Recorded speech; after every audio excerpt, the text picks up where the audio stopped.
അക്സ്ബ്രിഡ്ജിൻ്റെ വീട്ടിൽ നിന്നും രാവിലെ 5 മണിക്ക് തന്നെ എല്ലാവരെയും വിളിച്ചു നടത്തി. 6:30 സൗത്ത് ഹോളിലെത്തണം. അവിടെ നിന്നാണ് ഞങ്ങൾക്ക് 2 ദിവസം വെയിൽസ് ട്രിപ്പിന് പോകാനുള്ള സ്റ്റാർ ടൂർസിൻ്റെ കോച്ച് പുറപ്പെടുക. ബസ് കൃത്യസമയത്ത് തന്നെ എത്തിച്ചേർന്നു. മുൻ സീറ്റിൽ കയറിക്കൂടി. അവിടെ ഇരുന്ന കാഴ്ചകളൊക്കെ ഭംഗിയായി കാണുകയും ദൃശ്യങ്ങൾ ഒപ്പിയെടുക്കുകയും ചെയ്യാമല്ലോ.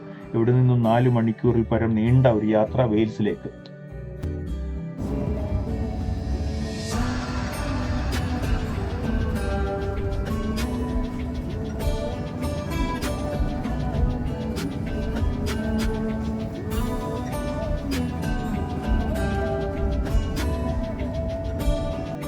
നീണ്ട യാത്രയ്ക്കിടയിൽ ബ്രേക്ക്ഫാസ്റ്റിനായി ഒരു സ്ഥലത്ത് നിർത്തുകയുണ്ടായി. അങ്ങനെ മനോഹരമായ ദൃശ്യങ്ങൾ വ്യക്തമായി തുടങ്ങി.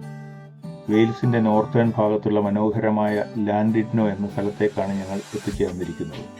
വെയിൽസിലെ തന്നെ ഏറ്റവും വലിയൊരു ടൂറിസ്റ്റ് ഡെസ്റ്റിനേഷൻ ആണിത്, ലാൻഡിഡ്നോ.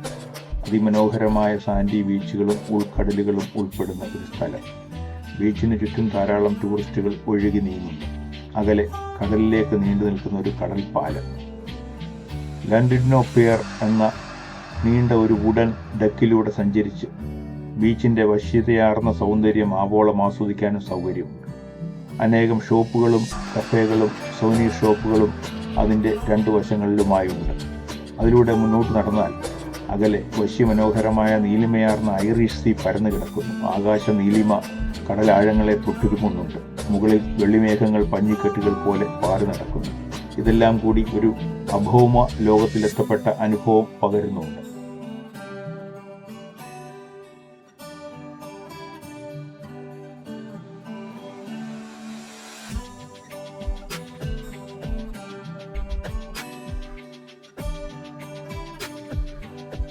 അടുത്തൊരു അട്രാക്ഷൻ കേബിൾ കാർ അല്ലെങ്കിൽ ട്രാമിൽ കയറി ഗ്രേറ്റ് ഓം എന്ന മൗണ്ടൻ്റെ മുകളിലേക്കുള്ള ഒരു യാത്രയാണ്. ഏകദേശം 1 മൈലോളം മുകളിലേക്ക് കയറിപ്പോകണം.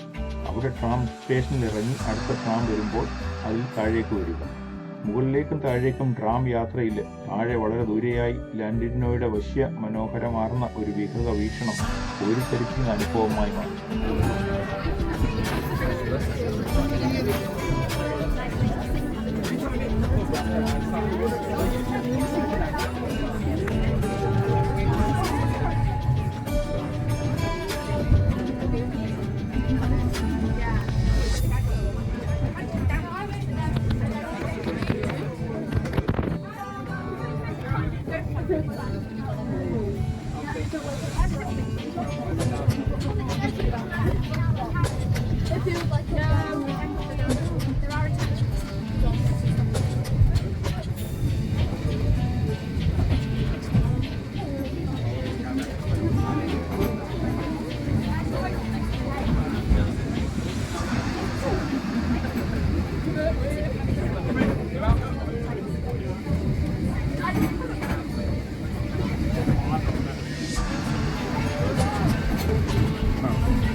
കയറിപ്പോകുന്ന ട്രാമിൻ്റെ സൈഡിലൂടെ താഴേക്ക് നോക്കിയാൽ ബീച്ചും പാറക്കെട്ടുകളും ആകാശവും മരങ്ങളും കൊണ്ട് തീർത്ത ചാരുതയാർന്ന ഒരു വർണ്ണചിത്രം പോലെ തോന്നിക്കുന്നു.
സ്ഥലങ്ങളിലൂടെ ട്രാം ടൂറിസ്റ്റുകളെയും വഹിച്ചുകൊണ്ട് ഒരു പ്രത്യേക ശബ്ദം പുറപ്പെടുവിച്ച് മുകളിലേക്കും താഴേക്കും പോകുന്നു.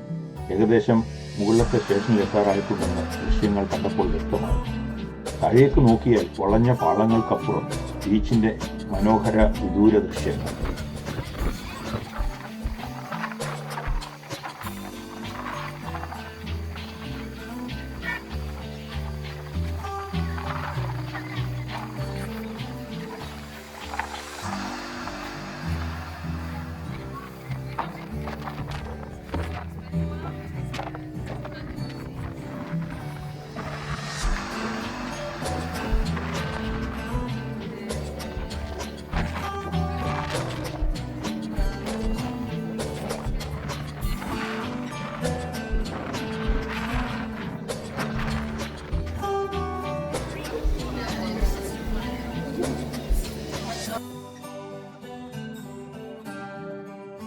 മുകളിൽ ട്രാം നിർത്തി ഞങ്ങൾ ഇറങ്ങി.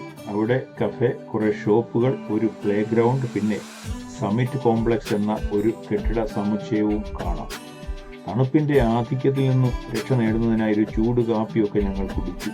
ചുറ്റുമുള്ള കാഴ്ചകളിലൂടെ കണ്ണോടിച്ച് കുറേ നേരം നിന്നു.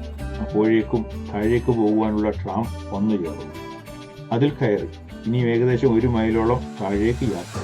ചുറ്റും പുൽമേടുകളാൽ ചുറ്റപ്പെട്ട നിമ്നോന്നതമായ പർവ്വത ഭാഗങ്ങൾ, താഴേക്കും മുകളിലേക്കും പോകുന്ന ട്രാമുകൾ, അതിൻ്റെ നീണ്ടുവളഞ്ഞ പാതകൾ. ട്രാമുകൾ പാളത്തിലൂടെ യാത്ര ചെയ്യുമ്പോൾ ചക്രങ്ങൾ ഉയർത്തുന്നതിൻ്റെ ശബ്ദം. വളരെ വളരെ താഴേക്ക് നോക്കിയാൽ ഒരു പൊട്ടുപോലെ ഐറിഷ് സീയും ബീച്ചും കാണപ്പെടുന്നു.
അങ്ങനെ ഞങ്ങൾ വീണ്ടും ട്രാമിൻ്റെ താഴെയുള്ള സ്റ്റേഷനിൽ ഇറങ്ങി. സമയം ഏകദേശം 5 മണിയായിരിക്കും. ബസ്സിൽ കയറാൻ സമയം അടുത്തിരിക്കും. പതിയെ നടന്ന് ബസ്സിലേക്ക് കയറി. അങ്ങനെ മനോഹരമായ ലാൻഡിഡ്നോയുടെ ദൃശ്യഭാഗങ്ങൾ പിന്നിലാക്കി ബസ് മുന്നോട്ട് കുതിച്ചു. ഇനി ഞങ്ങൾക്ക് രാത്രി തങ്ങാനുള്ള ഹോട്ടലിലേക്കാണ് യാത്ര. ഏകദേശം 45 മിനിറ്റോളം യാത്ര ചെയ്ത ശേഷം താമസിക്കുവാനുള്ള ഹോട്ടലിൽ എത്തിച്ചേർന്നു. അവിടെ അടുത്ത് വീണ്ടും ഒരു ബീച്ച് ഉണ്ടെന്ന് കുട്ടികൾ ഗൂഗിളിൽ പരതി കണ്ടുപിടിച്ചു. റെസ്റ്റ് എടുക്കാനാണെങ്കിൽ ഇവിടെ വരേണ്ടതില്ലല്ലോ എന്നാണ് അവരുടെ ഭാവം. അങ്ങനെ വീണ്ടും അടുത്ത ബീച്ചിലേക്ക്. ഹോട്ടലിൻ്റെ തൊട്ടടുത്ത് തന്നെയാണ് മനോഹരമായ ശാന്തസുന്ദരമായ ഒരു വലിയ ബീച്ച്. ആൾത്തിരക്കുകൾ അധികമില്ല. സന്ധ്യ മയങ്ങാറായിരിക്കുന്നു. വെളുത്ത മേഘങ്ങൾക്കിടയിലൂടെ കറുപ്പിൻ്റെ വെള്ളി രേഖകൾ കണ്ടുപിടിച്ചു. ആ മനോഹര തീരത്ത് കുറേ ഫോട്ടോയും മറ്റും എടുത്തു. ഇളം കാറ്റേറ്റ് കുറേ സമയം ചെലവഴിച്ചു. കുട്ടികൾ ബീച്ചിലെ കക്കയും മറ്റും പറക്കി കുറേ സമയം അലസരായി നടന്നു. ഇരുളിമ പരക്കാൻ തുടങ്ങുന്നതിന് മുൻപേ ഹോട്ടലിലേക്ക് നടന്നു.